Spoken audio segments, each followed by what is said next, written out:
Good morning, everybody. Good afternoon, good evening, wherever you are. Welcome to our Foresight Talks today. My name's Alana Lipset, and I'm really excited to bring you this conversation with Arathi Krishnan. Our Foresight Talks, for those of you who are new to this, is a series of conversations with master practitioners of foresight, coming to offer advice, insight, food for thought for our global foresight community. So we're glad that you're here.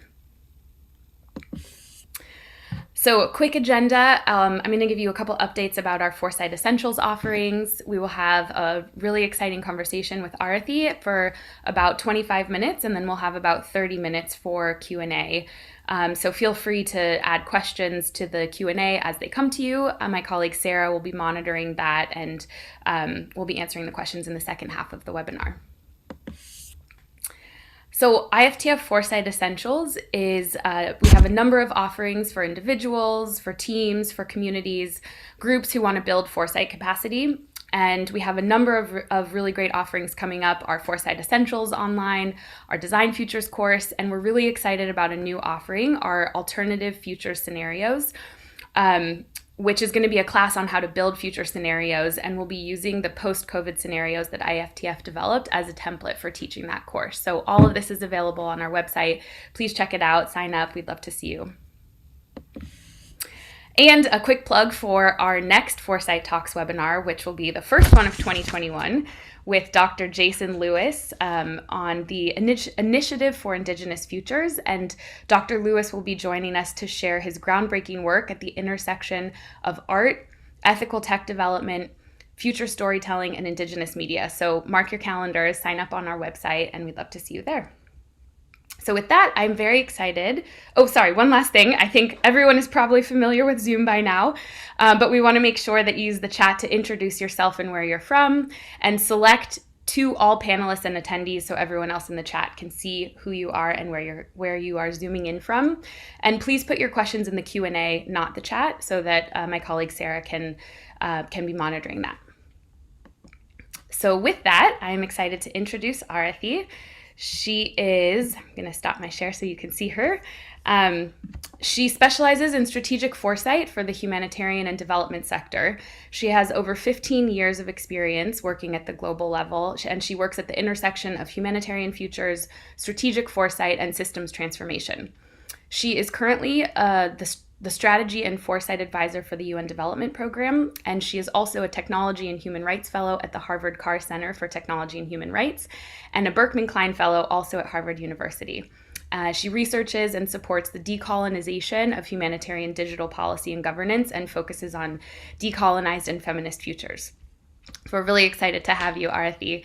So everyone has their own unique journey to foresight practice, and I'm curious for you to share with us how you became a professional futurist, and also how do you explain that to people who might not know what that means or who've never heard of foresight work? Hi, Ilana. Thanks so much for having me here. And hi, everybody. It's so wonderful to see so many of you here. Now, it's quite interesting that you introduced me as you introduced this series as hearing from master practitioners or professional futurists, both titles of which I definitely do not identify myself as. I guess I still see myself very much in a learning journey. And very keen to share and reflect what I'm learning. But actually, I don't call myself a futurist. I'm very much a practitioner. I talk about my work very much through a change lens. And for me, strategic foresight is a fantastic approach. It's a good lever in terms of being able to ignite systems and institutional transformation. So that's sort of how I guess talk about myself. I landed in this in a sort of weird zigzag way. It's not like I've got a PhD in future studies or anything else like that. But I very much I started off working in a bank, in investment banking many years ago. Was terrible at it, obviously. And then so the majority of my career has very much been in the development and humanitarian space. So I went from very community level work, in loads of different countries, to to working in programs, then managing very large scale programs and responses across multiple countries, and then moving into research and policy and innovation, and then sort of landed in the foresight space. But I didn't actually know it was called foresight. What I was interested in was how can institutions working like international NGOs, multilaterals, etc., those of us that work in the humanitarian development space, how could we better understand what was emerging on the horizon and move away from sort of this firefighting mode that we were always found ourselves in, and constantly find ourselves on the back foot of changes that were emerging so quickly around us. And then somehow sort of landed in this space, and was very blessed, I guess, earlier on to have worked with and been mentored by some amazing futurists and practitioners themselves, but also amazing strategy and change and institutional and systems change people. And that's that sort of intersection where I've landed with. So I guess it's a bit of a roundabout way of saying I didn't consciously design my career to end up here, but I've always been interested in how change happens, and I've always questioned whether whether our current hegemonies were actually fit. So it seems like I've landed in I suppose the right balance of work. Amazing. Thank you for that. And yeah, it sounds like the experience that you've had on the ground and all over the world has really influenced the way that you are able to see and use foresight and a futures practice in a way that doesn't that has a very full-bodied approach to it. I think so, and I often reflect on this even in my humanitarian development work, that I am so glad I started where I started, even though I didn't quite know what the end game was going to be, because I think there is, once you understand what we're actually talking about and dealing with here, and the type of changes that we are grappling with and how it actually impacts on the very lived experiences of all people, it makes it a little bit different. It's not an interesting analogy. It's not an interesting philosophical question. It becomes a very real question. So I'm very grateful for the crazy trajectory my career took. Right, right. Well, to that end, can you share an example with us of how you actually make foresight practical and concrete and what that's looked like in some of the past roles that you've held? Yeah, sure. So for me, again, I want to come back to this position that, for me, foresight is around a change process. And it's how we use it to derive a different type of strategic change or policy change or operational change that we are wanting to achieve. To do that, it cannot be top down. It cannot be sort of, something that's designed by a select few and then just imposed down. So for me, my practice, and also because this is very strongly influenced by the sector I work in and the sheer breadth of diversity that we have, and very much looking at things from a global lens. My practice has always been very grounded in a couple of core principles. How do we democratize this as much as possible so that as many people can embrace it, see themselves in it, don't see it as this really complicated thing that only specific type of expertise can have, but we can make it really real, and so that people can embrace it within their work and professional spaces. Secondly, it's to make it, as I suppose, to democratize it, to make it easily accessible. We also need to make it, I suppose, understood really easily. So my practice has always been grounded into sort of unpacking really complex terms and making it more accessible, really complex ideas, and trying to make it more accessible for, I'm sorry, my emails are going off. That's so bad. I should have turned it off. And trying to make it more accessible for everybody. And I guess the third thing is, because I'm grounded in how can we use this to drive the type of change we want across such a breadth of diversity, I haven't quite prescribed to, one specific methodology that will take us there. I suppose I'm a bit of I will use a mix of whatever is needed, depending on the outcome we need to achieve together, depending on who I'm speaking with, working with, I sort of, I don't want to say bastardize the process, but I believe in a plurality of approaches to get us to the final outcomes. So an example of this, I suppose, I can share two examples. My first one, I suppose, would be with the International Red Cross, when we really sort of practiced this at a global scale.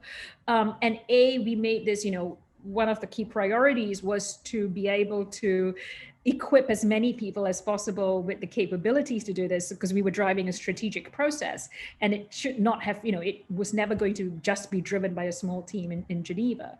So how do we build those capabilities to do that? And it was a bit of a Trojan horse way to expand people's minds. And then working with very, very different communities, whether that was in Afghanistan or in Singapore or in Sri Lanka or in the Netherlands. I learned how to change the language, diversify the language, make it land in very accessible ways, depending on my audience. And so whether that was in very sort of vulnerable communities, or with government representatives, being able to land it in language that people understood, which was really, really cool. This year, I was lucky enough to do some work with UNHCR in North Macedonia, and again, very different contexts there as well, and working with constituencies that had never come across foresight, or sort of understood it in a bit of an abstract concept. So again, just making it really simple and building the capacity of the entire office to embrace it, rather than just being the external consultant or the external person coming in to do this work. So I guess democratizing it, plurality of approaches is really, really important, and making it as accessible as possible has been sort of the core tenet of my practice. That's great. And I remember when we met earlier this year, one of the things that stuck out to me was you're describing that exactly, that we can't kind of just take these methodologies that may have been developed one place and are successful one place and expect that they'll work somewhere else, that they have to be adapted to the culture, to the norms, to kind of modes and ways of thinking. And what I'm hearing too is that translating methodologies is not just about language, about native tongue. It's about using words and concepts and approaches that people can relate to, not just that they'll understand from a linguistic standpoint. Yeah, absolutely. It's I think I was really influenced a very, very, very, very long time ago, over 20 years ago, when one of my earlier pieces of work, when I was working in Ghana. And one of the things, it was an education program at the time, et cetera. We were trying to get some science education up and running in a secondary school, through secondary curriculum, I should say. And one of the reflections I heard at that point was, no, science is too difficult. This is a white man's curriculum. It's not ours. And I think that was something that just really stuck with me throughout my career, was how different concepts are seen through different perspectives, and whether that's right or wrong. But then how do we not keep exacerbating that cycle of privilege, and privileging learning and privileging knowledge just because we want to hold on to the title of being an expert? So I guess I've unconsciously embedded that into my values and my practice as I've gone on. Yeah. That's great. And I think it feels like this year more than any other, these concepts of privilege and decolonization have entered kind of mainstream conversation more than ever before. And we hear a lot about this, about the need to decolonize things that have been dominated by certain groups of power and privilege before. And so I'm curious if you can speak a little bit to that, from a practical standpoint, what does it mean to decolonize futures and to decolonize foresight? Sure. I'm certainly going to preface this by saying I'm not an expert. Like everybody, we are learning and unlearning a whole range of knowledge and behaviors. But these are my reflections, certainly as someone that's actively trying to unpack in this space for or through a variety of perspectives. So I think it was James Baldwin that said that, our sense and system of reality is based on the assumptions that we hold. And so the assumptions that underpin how we think about the world, our position in it, how we landed there, and therefore the type of influence we inflict on whatever futures might emerge is based on a whole bunch of tenuous assumptions, I would say. And what is interesting about the time that we are in right now, this liminal space that we are in, is we are all collectively questioning that. It's interesting to use the word decolonization. It's become a bit of a du jour phrase in this last couple of years, and particularly this year. So I want to firstly clarify what decolonization is not. Decolonization is not a replacement for diversity and inclusion. It doesn't mean that you get a bunch of different people around the table, hey, you've decolonized something. It doesn't replace that at all. Nor is it a replacement, and I think it's Yang and Tuck that talk about this in their research. It is not a replacement for other social good and social justice efforts that are looking to unpack structures of inequity. So it does not replicate, nor must it replace those efforts. Decolonization also, I think we're using it to mean lots of different things. So let's start with some basic phrases, right? First of all, Sabelo Ndlovu-Gatsheni, who's this amazing scholar, talks about, and he says this, that the issue is that decolonization expressed by your lips differs from the decolonization that comes from within as a revolutionary concept that speaks about rehumanization, which is a fundamental planetary project. So when we start to understand how deep this issue and this frame actually is, it helps us to understand the different terms. So let's talk about colonizing. Colonizing, which essentially means is to come, to conquer, to dominate, removing power from the colonized, dispossesses, transfers economic resources, removes culture in the name of civility. Now, it's important to note colonialism isn't just physical, it's also mental and metaphysical. It displaces, removes knowledge, language, culture. One of the points that I am going through, or suppose one of the journeys that I am going through, is also reflecting on my own privilege as a brown woman. I was born in Malaysia, certainly not to any kind of privilege or wealth or whatsoever, but I'm now sitting in in privilege. So there are aspects of my brownness, my femininity, but the power that I hold in various fora that I have to unlearn and be aware of. So it isn't just a white and black issue. It isn't just a North and South issue. It's also an issue of caste, class, economic prowess, gender, sexism, all of that ableism that come into the mix. So the second point I want to talk about then is what is decolonization. If that's colonizing, decolonization then can be understood as the process of undoing that, at restoring. It's a process of reparations to give back. That's what fundamentally decolonization is. Then there are other scholars that talk about decoloniality, which is sort of where I'm landing a lot of my work and my practice and my research. Decoloniality, though, is a way for us to relearn the knowledge that has been pushed aside, forgotten, buried, discredited by the forces of modernity, settler colonialism or capitalism, etc. So it looks to restore, elevate, renew, rediscover, bring in multiplicity of perspectives of lives, cultures, and knowledge. And I look at it as a way of how do we exist in plurality? How do we exist in a multiverse where all of us, regardless of our spaces, the identities we inhabit, can have equity and flourishing lives. And that's sort of the way I think about decolonization.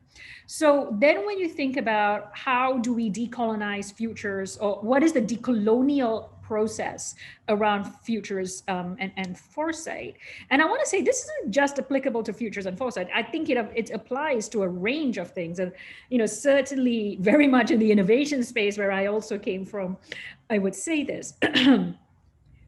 First of all, there's a couple of things that I often think about when we're starting to unpack this. First of all, are we the right people as facilitators of this process, as conveners of this process? Are we the right people to be holding the conversation? Are we holding on to the reins, to the reins of expertise, because we must hold on to our own perceived perceptions of power? Or should we be stepping aside in terms of facilitating that conversation? Credibility is really, really important in this space. And often I think about, if I am the identity and body that I inhabit, does it, in and of itself, does it help amplify a conversation? Does it help facilitate a conversation, or will it actually be a barrier to that conversation? And that becomes really important, particularly when we're working with groups of people that have been minoritized, marginalized, or in particular positions of vulnerability. And you'll note that I use the word minoritized there. I don't believe in minorities. People are minoritized because equity is a conscious process of design, essentially. Inequity is a conscious process of design, I should say. The second part I want to say is, when we're doing this, have we considered the context of the communities or the groups of people we're working with, right? Very often in my space, I think people come in and there's an almost poverty porn element to it. I want to go and work with that particular vulnerable community, or etc. And that is fundamentally shameful. One of my earlier reflections and learning has been, how do we talk about the future? How do we talk about innovation or change, etc. in groups or in communities that are fundamentally unsafe? That if they, I've said this before, if you're leaving to go to work in the morning or to school in the morning, and you don't know whether you're coming back at night, how do you talk about the future? If you haven't had spaces, if your education system has been completely decimated, and you haven't had the privilege of learning critical thinking, how do you then learn these new, be taught that you have to adopt these new practices? It's not to say that it can't, absolutely not, but understanding that position, that point in time of the space we are walking into becomes really, really important. When we're then talking about visions of the future, whose vision, have we created a space to interrogate? I think I've said this before, whose visions we are privileging in that conversation. But even when we're talking about the past, have we created the spaces to interrogate colonial implications of policy, brutal economic implications of financial controls, the impacts of dispossessed or appropriation of cultures? When we don't create the spaces for this sort of analysis, then our futures work or our foresight work is surface level. Now, this is really hard to do, and I say that in full knowledge that it's incredibly difficult to do, and it takes a lot of work. But it's more than just having a conversation about a future vision, or having a bringing different, which are all incredibly important and parts of the pillars and building blocks. But if our foresight work is grounded on change, then we also must deeply interrogate the structures and systems that underpin it, that will then require that change. And again, that's why my practice is focused on that foresight, strategy, and systems change element. I hope that's helpful. Thank you. That's incredible. And I think we're getting a lot of comments in the chat, people agreeing. And I'm curious if you can maybe weave that into a little bit of what it's been like to build your current role and your work at the UN Development Program, and how you've been able to kind of bring those concepts in, and especially this kind of what I heard you describe, which I think is kind of recognizing when we're in these positions of power or colonization, and challenging the assumptions that we hold, which I think is something that futures work helps us do really well, and then unlearning and then relearning. And so how have you been able to incorporate that as you've built up your role at the UNDP? I think it's something that I have built up over time through multiple different institutions. So I would talk about my practice more generally. I think importantly, when we come in, our credibility is really important. So how, it's not to say that my way of seeing the world is particularly right.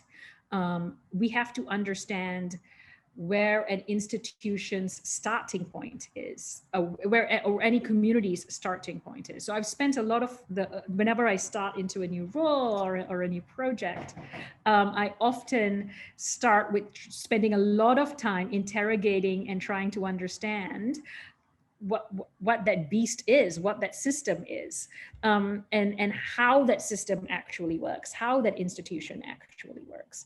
I guess I always start from a position of not an expert. I rarely start in that position. I start from a position of what I would like to think is curiosity. Like, why does this work in that way? And why do people think like that? And okay, I don't really know the answer to that, but let's go and find out.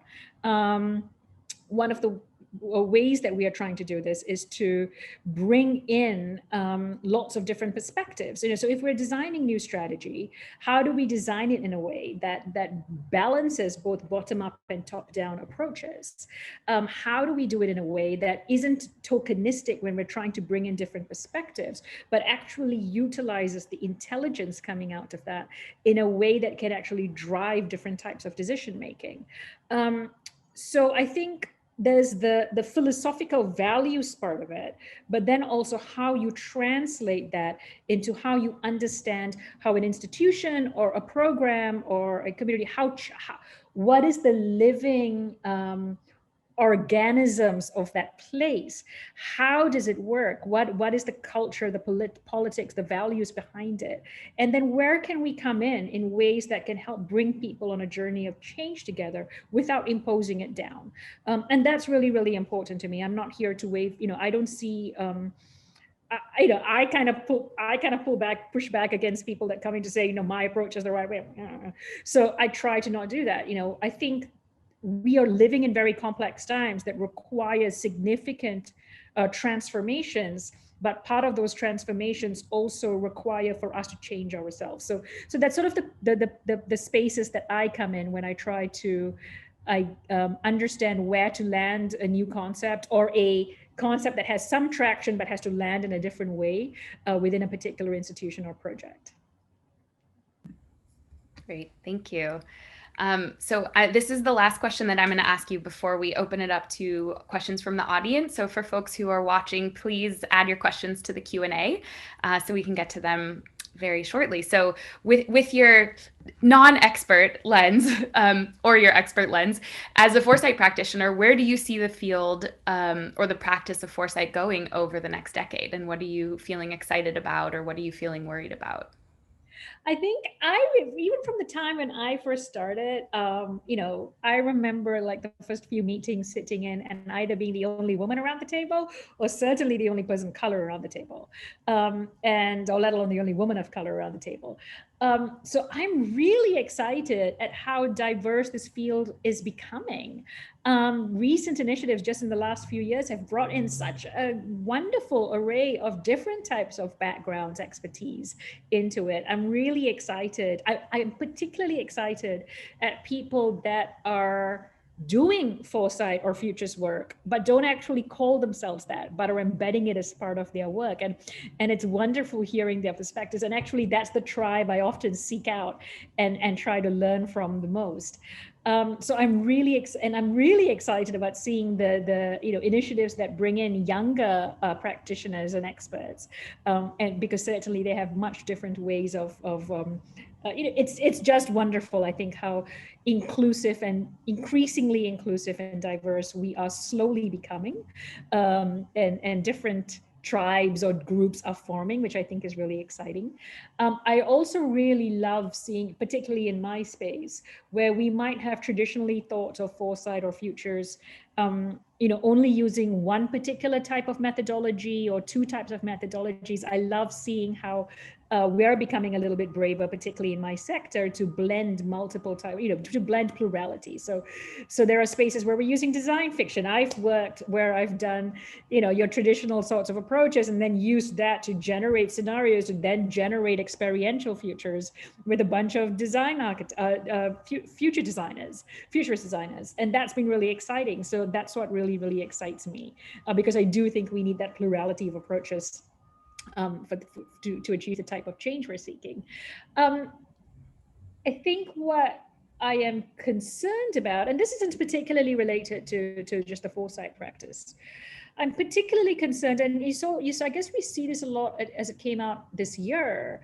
Suddenly everybody was talking about, is COVID the black swan, or, and a sudden uptake of futures work, and everybody was wanting to get involved in it. And I think that's absolutely fantastic. But because I work in the change space, I worry that our work becomes too surface level rhetoric, and doesn't deeply interrogate what needs to change. For me, a lot of my work is very unsexy. It's very behind the scenes. It's about how do we unpack a particular process? How do we make this a lot more anticipatory? What are the decision-making mechanisms that go into that? I get to still play in the imagination and the big thinking space, but there's a lot of the stuff that I do is quite unsexy. But it's so needed. It's so important, because if we want our institutions, our governments, if we want ourselves to be better, then it's not just about the big shiny stuff, but it's also about all the very messy, gritty stuff that sits at the back of it that also needs to come across that process of change. So my worry, and not so my worry, my hope is that as we are, I guess, traversing this liminal space, and trying to work out our ways of being, that we think not just about that we're thinking about what will inspire and give hope, and then also get our fingers dirty and our hands dirty in the gritty work of change that needs to accompany it. Great. Well, thank you so much, Arathi. It's so wonderful to have you sharing this wisdom and these stories. And I think we have quite a number of questions from the audience. And one of the first ones actually builds on what you were just talking about. Someone's asking, what advice can you share to introduce and encourage this type of futures thinking so that it can influence the vision or mission or strategy of a broad organization? And kind of a follow-up to that is how to socialize foresight thinking in organizations that are highly bureaucratic, like the UN or like the government. I have found it most helpful when I've been able to land the practice into what is most important to the group of people that I'm talking to. So often you can have a really abstract concept,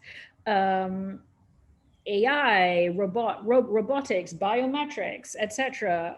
Like really sort of abstract concepts which seem really interesting, but very far away from the day-to-day of someone's day job. So it's a fantastic workshop that you're in, or a fantastic discussion, and then people go away back to their day jobs, and it's.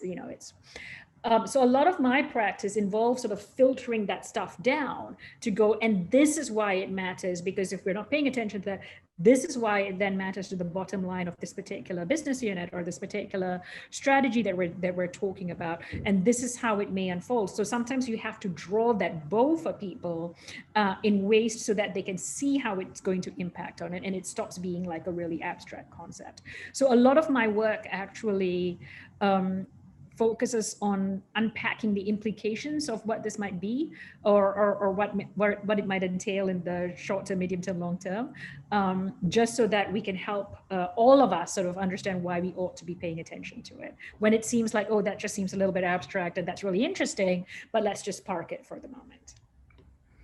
Great. And I'm curious if you have any kind of specific examples or conversations or processes that have or haven't worked for you in this journey that you can share, maybe with a conversation that went really well or a concept that didn't land very well that kind of made you have to rethink the approach to socializing foresight and futures within the Oh my organization? God, so many. Which one of us haven't had stuff that just failed so badly? And you sort of stand there and go, I've got to rethink all my life choices here. Um, I think when I first started out, I was really nervous in this practice. So I didn't find my own voice yet. I didn't find, all these reflections that I'm giving to you now is come out of years of this practice. But when I first started out, I just kind of adopted whatever I was taught and then took it on board. And in my space, in the humanitarian space, having credibility is really, really, really, really important. And when I wasn't able to sort of draw the bow in terms of this is why it's important to this particular, to our logistics work, or why this was important to how we were thinking about shelter, for example, or disasters or migration. And I was just parroting other information, that was when it landed really, really badly. And when I was also didn't contextualize a lot of my work, I lost credibility super quickly. And so now, before anything I do, I spend a lot more time in the contextualization and preparation part, and contextualizing the work to the, I guess the area of work where we're trying to interrogate, before just trying to come in and take a cookie cutter approach. I think the other thing I found, and I'm not saying that it's because it's a bad method. It's it's just more around how it would land. I often struggle with scenarios, to be really, really honest. I think it has to be managed and handled and designed really, really well. And often there are just so many bad scenarios out there. And in my space, so there's a couple of things that challenge that. It's because we're so, again, the breadth of diversity that we have, we can't just have like 4 scenarios that speak to that, right? We need to have multiplicity of those that can bring up the nuance of that. And that takes a lot of time and effort to do. Often I found that when we just stop at the scenarios and we haven't invested into pulling out what the insights might mean from that and what is it telling us, and we're stress testing that, and that's when it landed really badly too. So yeah, no, absolutely. But my obsession about plurality has been born from a lot of failed efforts in the past. Yeah. Thank you. That's great advice. I think a lot of us can relate to and learn from. So our next question, back to the kind of concept of questioning our assumptions, is how do groups with privilege and power avoid colonizing the work of decolonizing? And especially, or how can we kind of balance this against the potential expectations of sponsors or donors who in many ways are the victors of racial capitalism and white supremacy? Come back to this question. Okay, let me just make this personal. Am I the right person to be having that conversation? Am I the right person to be speaking about this? And I think it's that if you can start with that is really important.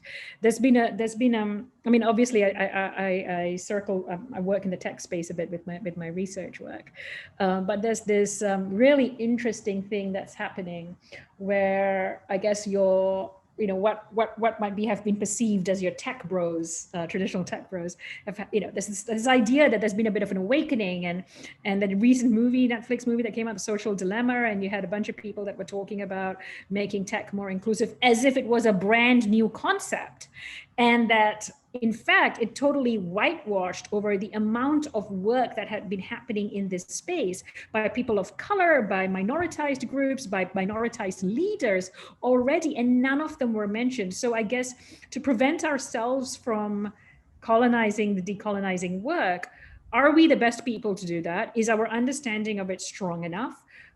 Who else can we bring in to help us learn about this a lot more? And sometimes being aware of our privilege also means just shutting up. Just shut up and move to the side. Sometimes I don't need to listen to my self-talk. I just need to move to the side and use and let other people hold that space, because it's not my position to talk. My position is to listen and to learn and to amplify other people's knowledge. Great. So, could you walk us through one of your foresight projects? With this questioner asked specifically, maybe from Sri Lanka or Afghanistan, and maybe some examples of times you've had to change or translate concepts and how that's led to the outcome, the outcome of the project. Sure. I mean, I suppose a lot of the work that I do has been involved in, is related to strategy work. So it's not, it's always related to a broader strategic outcome thing that I've worked on. So let me give an example. I think, so let me talk about this year in North Macedonia. I was asked to come on board to help the UNHCR country office there work on redesigning their new strategy, and within North Macedonia. And it was the first time that it had ever been done at a country office level, which was a very small country office, that was also grappling with culture and identity and politics and all of that within a specific climate.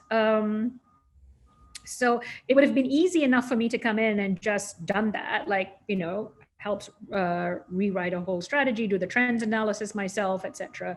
But that's not what I did, because we ended up making this into a threefold project. So using it as a bit of a Trojan horse to build capabilities within the country office. So instead of myself doing it, building a team that then did a lot of the work around the analysis, a lot of the facilitation. So then my role became about building their capabilities to do that and providing guidance.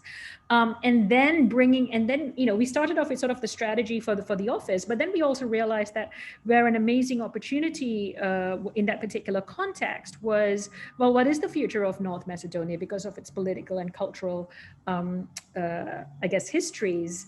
There wasn't one sort of common vision of that. And so we looked at ways we could, then this is what, so then it branched out from that into becoming a lot more around anticipatory governance. And then, so how do we bring in multiple stakeholders into that process? And this sounds fairly technical, but I guess the bits that you often get missed is, how do you work with groups of people when this is a brand new concept?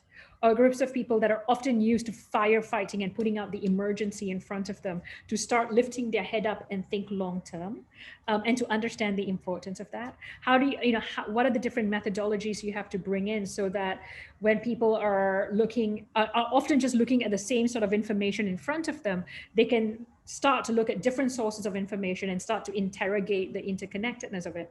So a lot of it has just been, using different approaches and then simplifying it a lot more.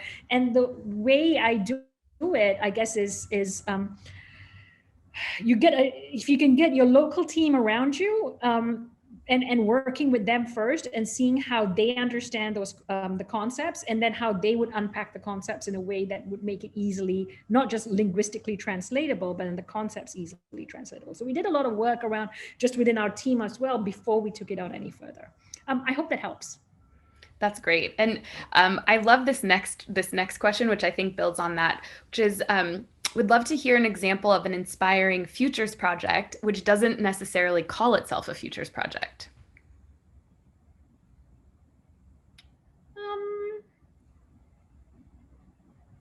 That's a great question.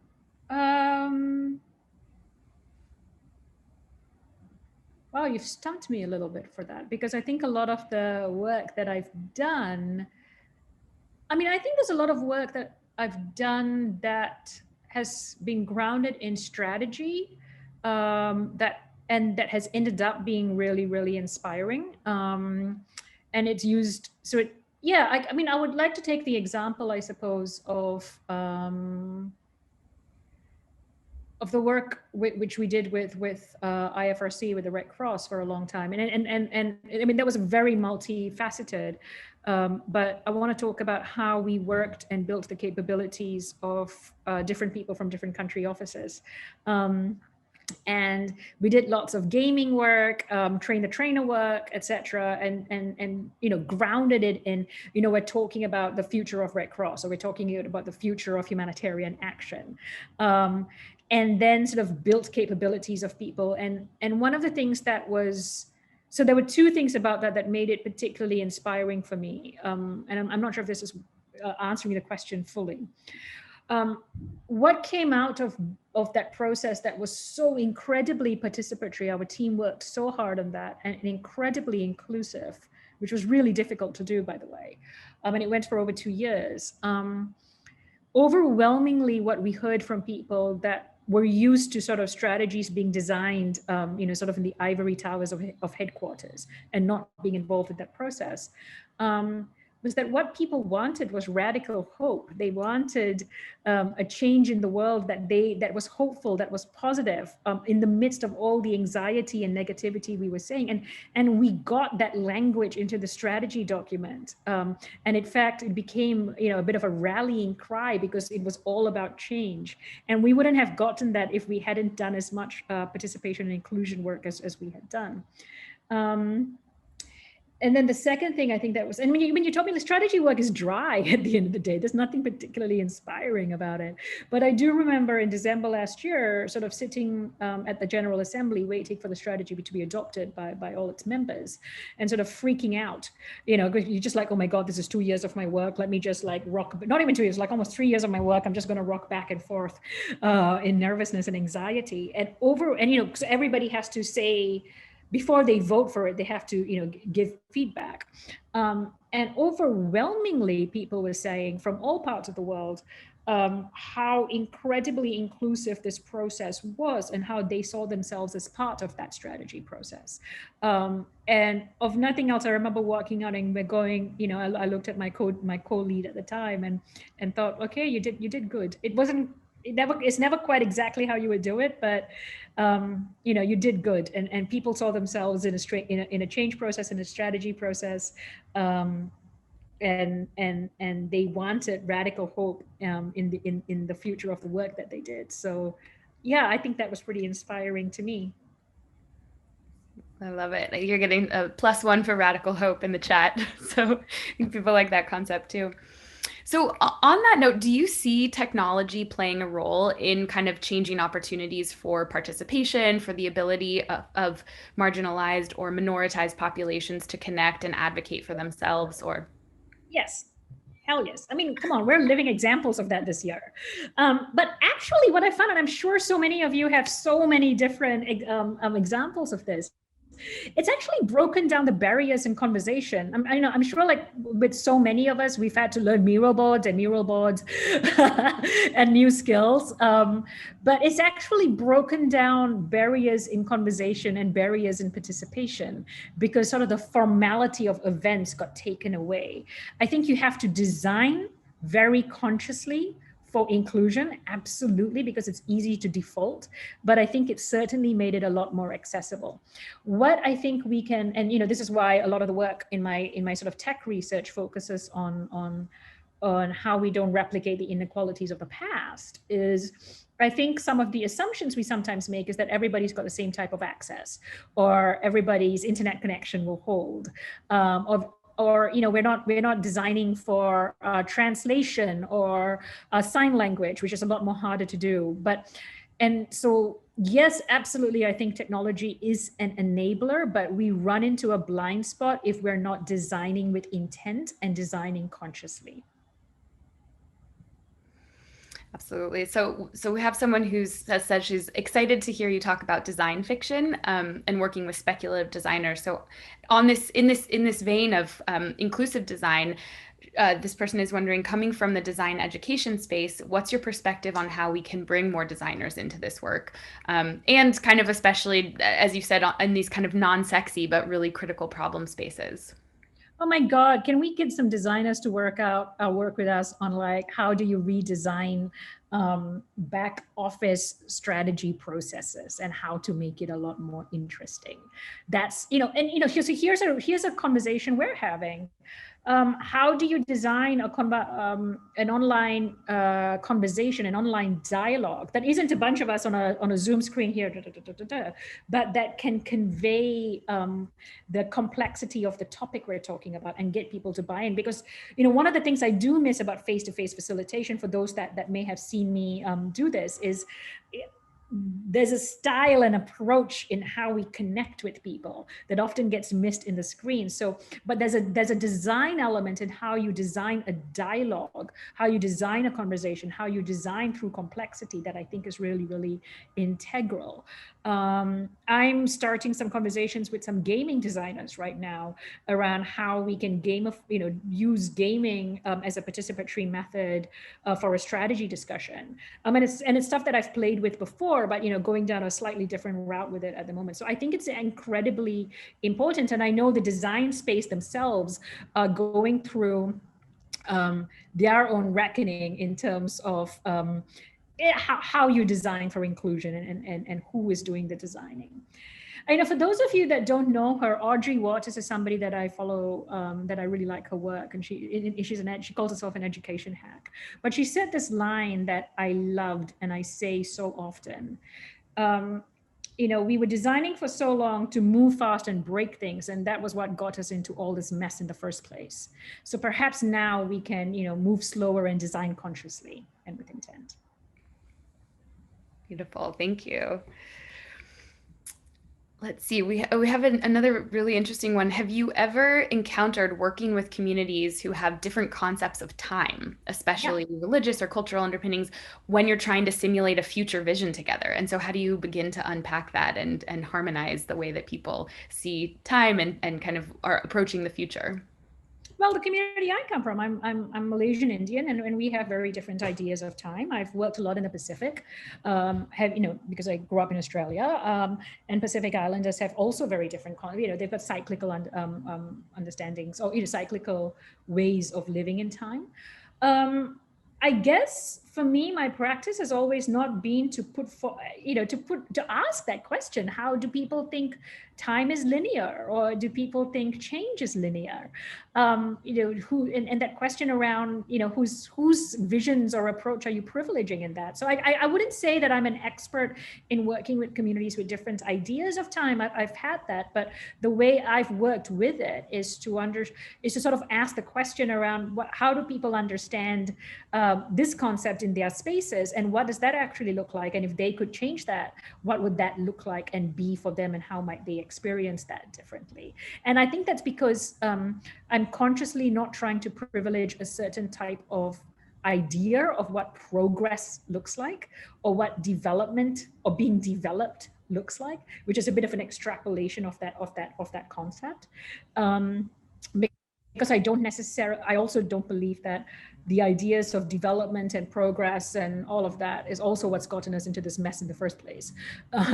Because we've paid attention to one homogenous idea of it rather than embracing a multiplicity of it. So I think it's making sure we're asking the right types of questions, and then creating spaces where people are able to visualize and demonstrate that in their own regard. Great. And I'm appreciating how you're kind of continuously bringing in the notion of challenging all of our assumptions and kind of questioning definitions and questioning the why behind all of these things that we're doing. So we have another question for you. What is your future vision for a non-discrimination society? Oof, God, you guys are like really giving me food for thought here. I don't think we have a utopia of that, because human beings by nature, we discriminate.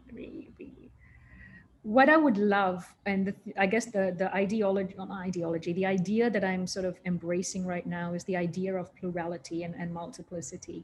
Can we exist in spaces where multiple identities can live and thrive and flourish?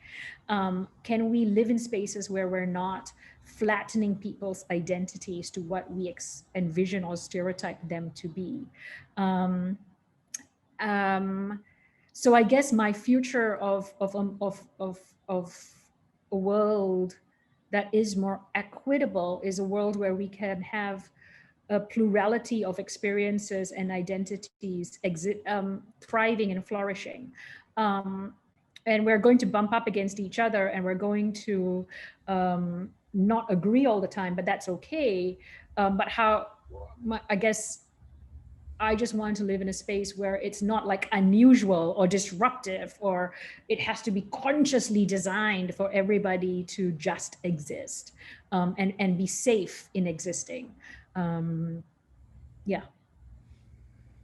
Great. Yeah, there's definitely a difference between coexisting and surviving and thriving together. So I appreciate that lens. Right. And I just want to expand on that a little bit because it's a bit of a personal reflection. I think this idea of just safety in being who you are, safety in belonging in whichever space or identities you choose. And it's not to say that that gives you an excuse to be racist or xenophobic or whatever else. Absolutely not. But how do we find spaces where my safety isn't at the compromise of someone else's, and yeah, etc. Yeah. Well, I know we're getting close to the hour, so I want to ask you this one, which I think maybe can leave people with maybe something to do with folks that they're working with, regardless of age. But this specific question is, what would be a good futures exercise for 14 to 18-year-old BIPOC kids in Oakland using a decolonizing approach? Oh my gosh.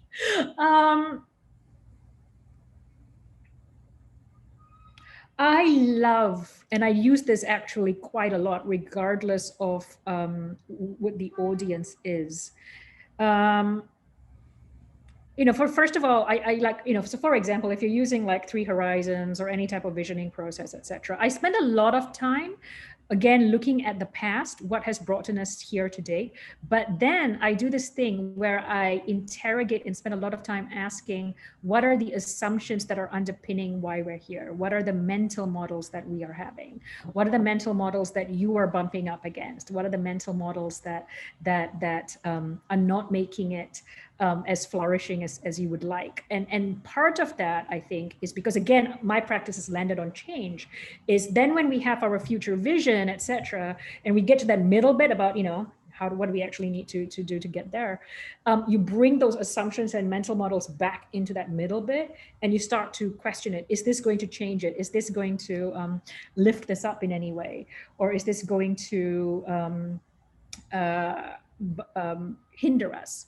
So I spend a lot of time doing that, because also it gives a space for us to talk about our own lived experiences without it